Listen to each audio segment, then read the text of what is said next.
Good evening and happy holy days, Global Peace Tribe family. Wow, it is December 11th, 2021, and the year is coming to a close. The holy days are upon us, and welcome.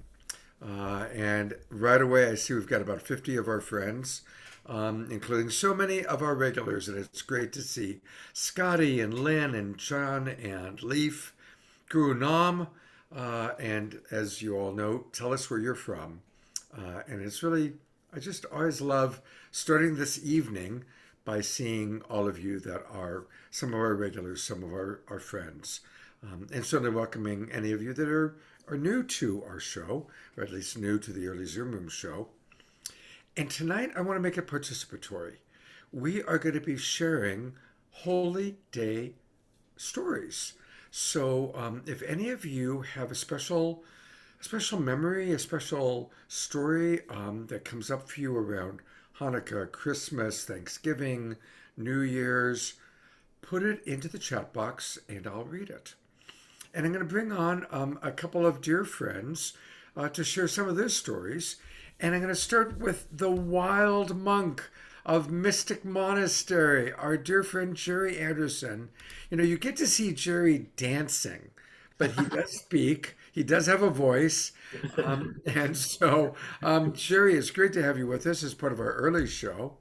And I'm also going to bring on my friend. He's been my coach. He's brilliant. He's one of our keynote presenters tonight. But here is TJ Woodward, the author of Conscious Being, Conscious Recovery, and Conscious Creation. We're going to hear all about that tonight. Thank you, Scott. So happy to be here. Hi, everyone. So, right off the bat, I'll get us off to holiday stories because I kind of have an interesting one, and that is my birthday. My Oh, birthday yes. is Christmas Day. So I just want to really invite everybody to really remember the true meaning of Christmas. It's not about Santa Claus and all the presents. It's not about all the lights, although I appreciate that. It's not even about that little dude in the manger, because that actually happened in the springtime. It's God's birthday, the true meaning of Christmas. So let's just get that clear right off the bat. Okay, now that we got that handled, TJ, what comes up for you? Well, first of all, thank you for letting us know the real meaning of Christmas. So that will be embedded in my consciousness now forever. So Thank I you. appreciate that. It's always good to, sometimes I'll facilitate a workshop and I'll say, I guarantee you by the end of this workshop, you will know how to forgive or you will know your purpose. So I appreciate that. I was reflecting when you were asking about memories, and I think the fondest memories I have of the holiday season, I grew up, and Scott, you and I have never talked about this, but I grew up singing in a pretty traditional men and boys choir. And the Christmas season was always one that was so filled with so much love and so much incredible music.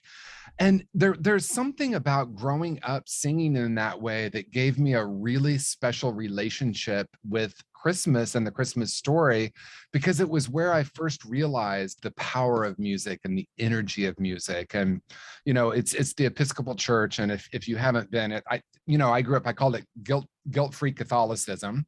So that's what I grew up in. And what I loved about it is the majesty of it. Right. The whole the ceremony.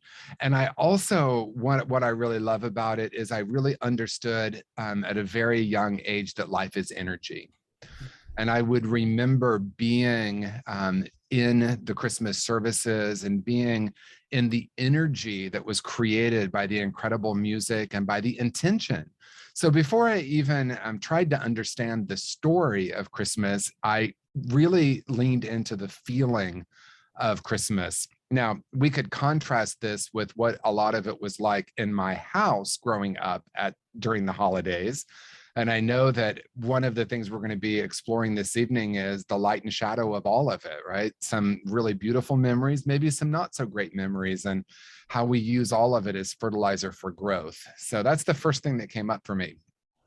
That's a beautiful story. Thank you, and I appreciate, you know, you're referencing that, let's be honest, the holiday season can be very difficult for a lot of people.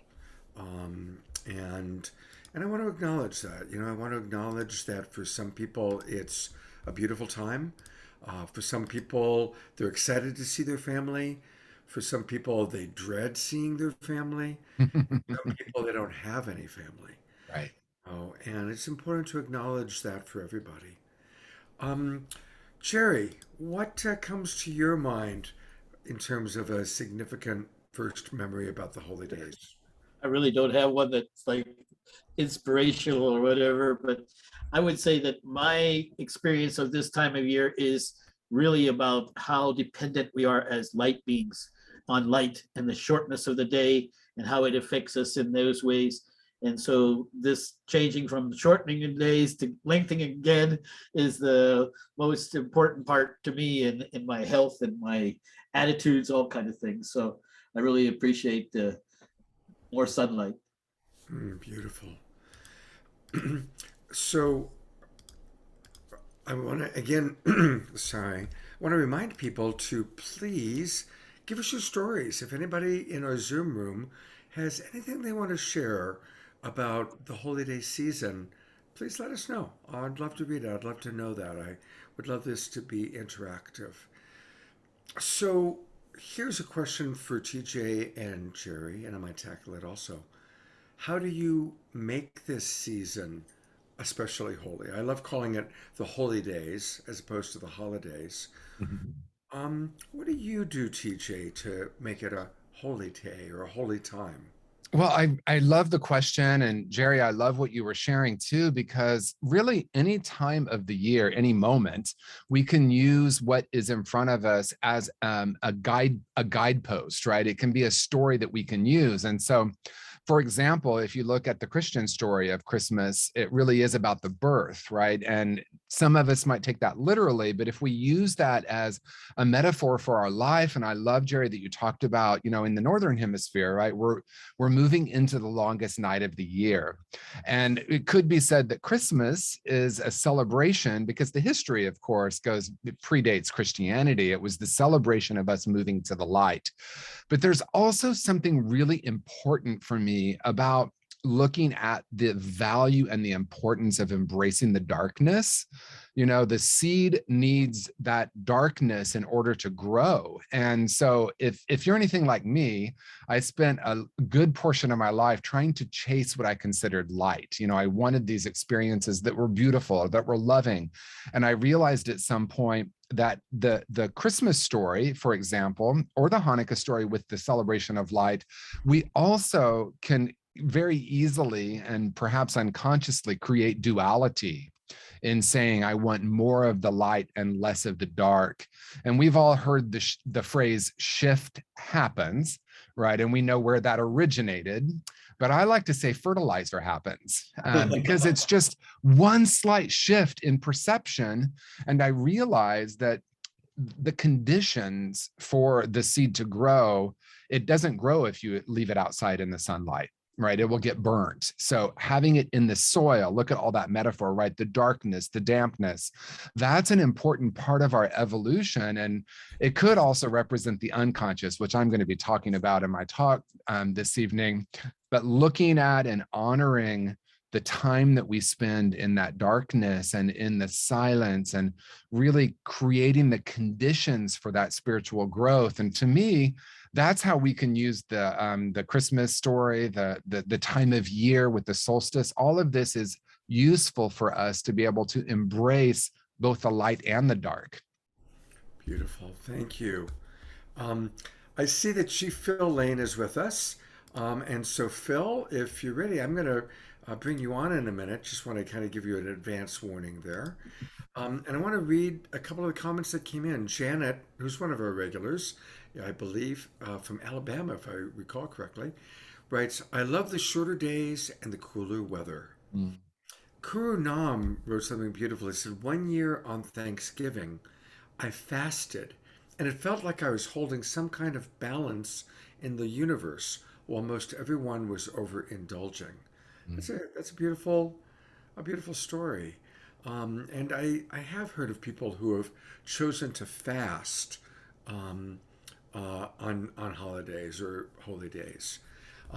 Also, for Fanny and Vigari, if you guys want to come into the Zoom room, give me a thumbs up and let me know, and I will do so. Um, and and again, welcoming everybody. I see a lot of our friends, Mark, who's a regular, Carrie, Carol, all coming on in. So thank you for joining us. Chief Phil Lane, I am adding you, and you are now with us. Hello, Phil. Good evening, dear brother. Good I'm evening. so glad to have you with us. So pleased to be here. Phil, what's a holy day memory that comes up for you? Something personal, a time, a special experience that maybe you had during the holy days in your life. Well, as indigenous people, we honor all sacred traditions. That's how I was raised, and so I most remember, as I do today, as I was listening to a place I passed by, these Christmas carols, the joy to the world, all these Christmas carols. So these songs that uplift and visualize a new a way of love and kindness, compassion, where those memories I had, so as long as I can remember, in terms of this time of year. Now, since that time, I've got a chance to travel and find that really, that all cultures and traditions have their sacred days, have their times they remember the Creator. And so for that, I think that the solstice and equinoxes are times that, if we go back to our beginnings as a human family, and I really believe in the concept of prior unity and oneness of a human family, meaning that we've always been our human family, oneness. That as this unfolded, we have continually expressed our oneness through sacred teachers and other things that have come to us. And so I think that right now, the thing to celebrate right now, most of all, is that we are one human family. And the hurt of one is a hurt of all. And the healing of one, the restoration of one, is the restoration and healing of all. That if we can just get to that foundation of our oneness as a human family in all life, that from that position, it's natural. The equality of women and men, it's natural. Oh, I brought TJ and Jerry on because I saw Jerry going like that. And it's true. I think that ultimately that is what we all are really learning in our own unique ways.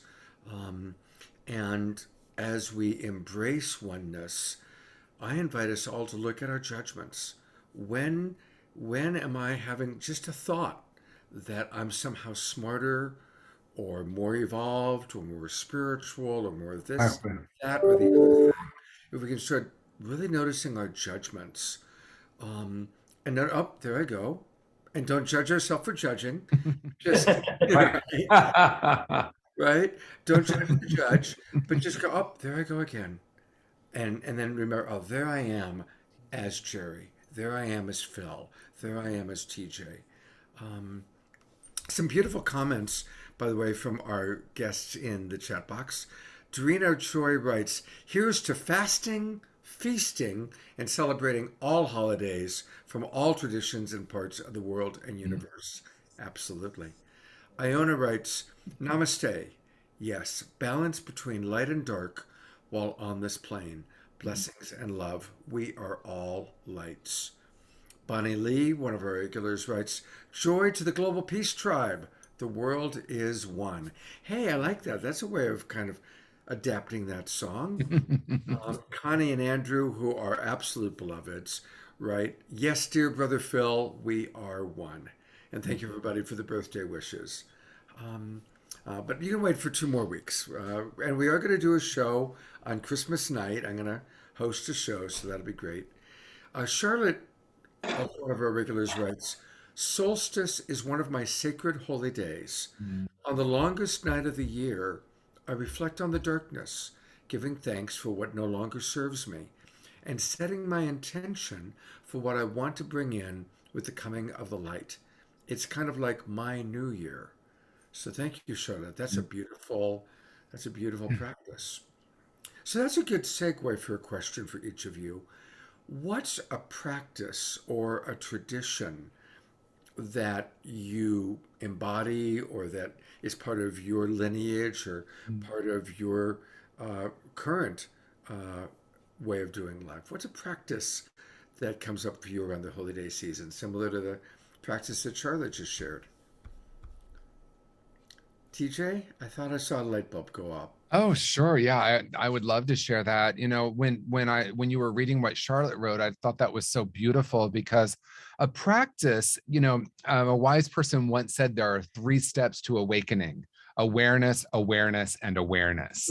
And so I love that you talked about the judgment. And then I remember, because I thought, Scott, you're reading my mind, because once I was aware of how judgmental my mind was, I went into I'm going to say probably a decade of trying to fight that judger, right? Like making the judger wrong. So becoming aware of my point of view is a profound spiritual practice, as simple as that sounds.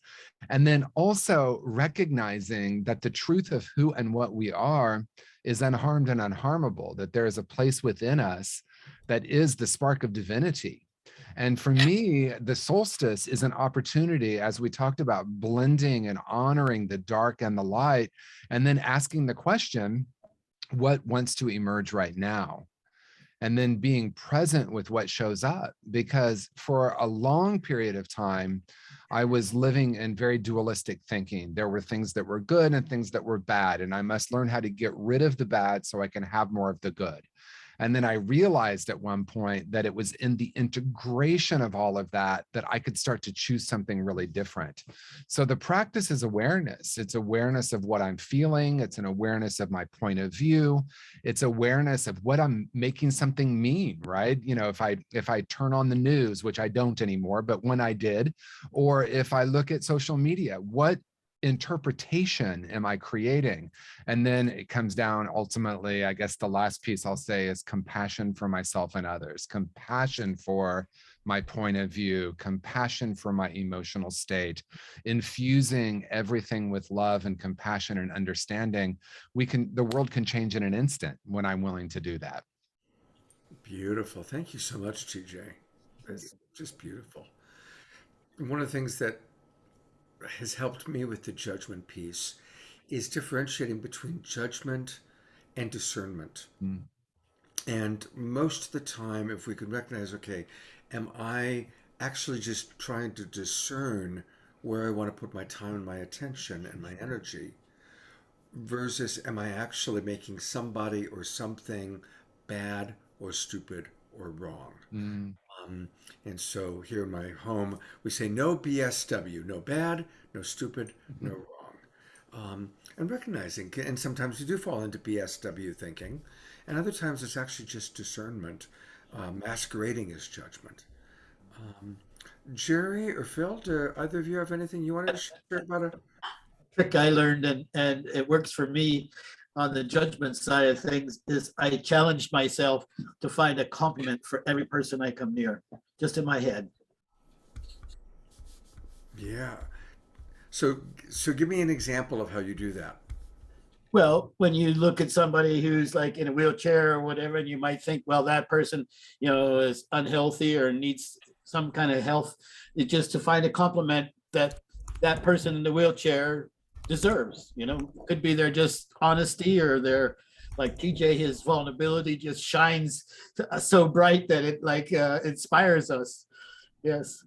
The other thing I would say about this time of year is that we quite often forget that we have a left and a right brain, and our left brain understands all these words that we're doing, but it's the actual symbologies of the stories, of the ceremonies with the elements and so forth that really gets to our right brain and it understands what's actually happening.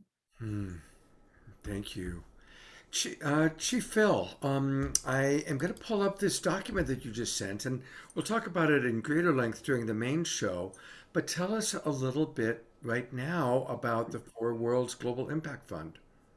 Well, for the last 54 years, we've been really doing the best we can to fulfill the sacred instructions given to us by our prophecies. And we've come now to a place where, in fact, this is unfolding. Now, this is not just about Indigenous people, but there needs to be, at this point in history, a model of the alternative to what we have going on right now. I mean, there's no question that the current paradigm based in materialism, so to speak, but based in this old paradigm, which we had to learn that the spiritual is, no matter what it may seem scientifically, is greater than the material, is collapsing everywhere all at once. That's a fact. And so, we began this work back in actually 1971 is when I first went to Bolivia to begin this process. And by the way, it's way more than myself, because really we're only here for a short time. So what we're really focusing on now is what's the most pressing issue we have facing us. And this is this Global Impact Fund we have now established through help of many people. And that is, we see that the heart that we have to focus on together is the Amazon. This is the heart of it. And but we have to listen to the Indigenous people of the Amazon. It's great to have these concerts and all these efforts and fundraisers outside. We really need to listen. And so a year ago, we did exactly that. We had the fires, which will be burning again and lighting our way together, which I'll share briefly. An incredible event, the 18th to 22nd of December, for Indigenous people. Fires are being lit all across the Americas. Anyway, that's a little bit, I got on a little bit too long, but this is what's so exciting. And that's why I said that we want to highlight to our Indigenous relatives what you're doing when you have, it won't be any different than saying that you're part of our lightening our way together. It's you and others that we're inviting to come, because you are enlightening our way together. We have to do it together. We're a one human family. The hurt of one is a hurt of all. The honor of one is the honor of all. The healing of one is the healing of all. That's the message. Absolutely. Thank you so much, Phil. And I'm so glad you're with us. Really glad. It's one of the joys of my experience with Saturday Night Alive and the Global Peace Tribe is really getting to know people like Chief Phil Lane, Jerry Anderson, of course, TJ. All the different presenters and performers that we have on these shows are all remarkable, wonderful human beings. So we've got 5 more minutes, and so I'm going to ask one more question of all of our panelists, and that is a little bit more personal. What's your vision, each of your vision? We'll go to TJ first, then Jerry, then Phil. Your vision for the new year. What's your vision for 2022, TJ? Well, my vision for the new year is my vision for this moment. And that is that each of us, myself included, and it's a moment to moment conscious decision to remember a greater reality than anything that we see with our eyes. I am reminded of Tesla's quote, and he said, the moment we start to study non-physical phenomena, we will make more progress in a decade than we did in the previous hundreds of years. And so my hope for us, which is happening more and more for each of us, is that we recognize there's a greater reality beyond what we can see, beyond what the news is telling us, and that each of us can wake up to it right here in this moment. And, the construct of the new year is made up in the mind, and it's an opportunity for us to remember that we do have a moment-to-moment choice. Beautiful. Thank you, TJ. Thank you for that. Jerry, what are your thoughts? Well, I'm really excited about the next year because it's for sure better than anything I've experienced so far because I've everything coming together for forming the new country of St. John, country of oneness in the Caribbean. And the crazy things, the miracle after miracle after miracle happening in the bringing together of a new country, specifically to bring together monastic and indigenous teachings together. Kind of like the Star of David points up, that's the monastic. The one that points down is the indigenous side of things. And as TJ was saying, unless we go into the darkness, or I often call it our basement, and find what kind of stuff is there, we can never go very high unless we actually establish a foundation. And the indigenous people teach us this as they go down into the Mother Earth and her praises and worship. Thank you for sharing that, Jerry. And in a moment, we'll go to our Indigenous Elder, Chief Phil, who's with us. And it's interesting, the theme of Indigenous. Janice, one of our wonderful Global Peace Tribers, just wrote in the chat box, Indigenous prophecies across the world are so incredibly similar, and most all of them point to now as the manifestation time. They hold the ancestral knowledge to help us move forward as a civilization. We must dedicate ourselves and our choices to support them. And so,